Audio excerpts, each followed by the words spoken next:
Delisting grizzly bears from the endangered species list is a complex topic. You saw the first part of this story last night only on 8. Tonight, we have more information about the recent legal settlement between Idaho and the U.S. Fish and Wildlife Service.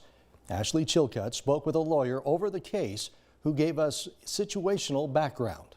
In 2022, a mother grizzly and her 2 cubs were killed after being spotted near a residential area in Teutonia. Idaho Fish and Game shot the bears over safety concerns. However, grizzlies are protected under the Endangered Species Act. That's why Save the Yellowstone Grizzly filed a lawsuit against the state of Idaho and the U.S. Fish and Wildlife Service in 2023.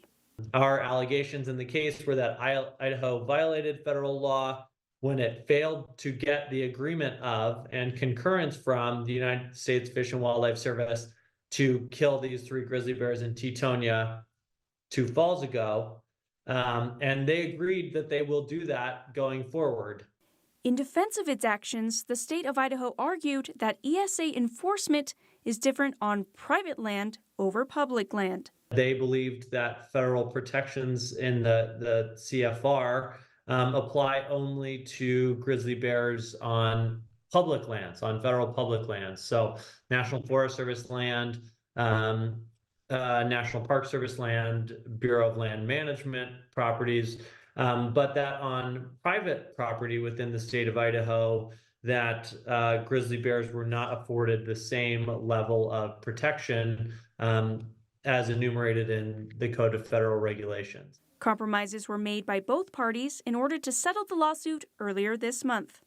The topic of delisting grizzlies will be looked at again in 2026. That's when the U.S. Fish and Wildlife Service has committed to revising or removing grizzlies from the endangered species list.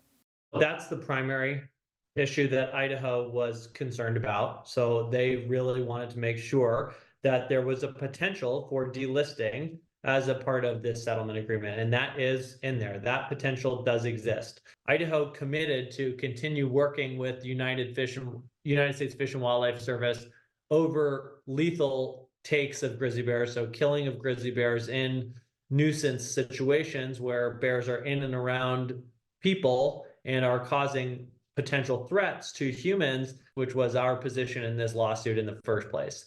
Current legislation is moving forward in Congress to delist grizzlies in the lower 48 states. If this legislation is passed, it would supersede the terms of this settlement.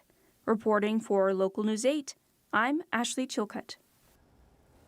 COPS is concerned that delisting grizzlies will create regulation responsibilities that states are just not prepared to handle.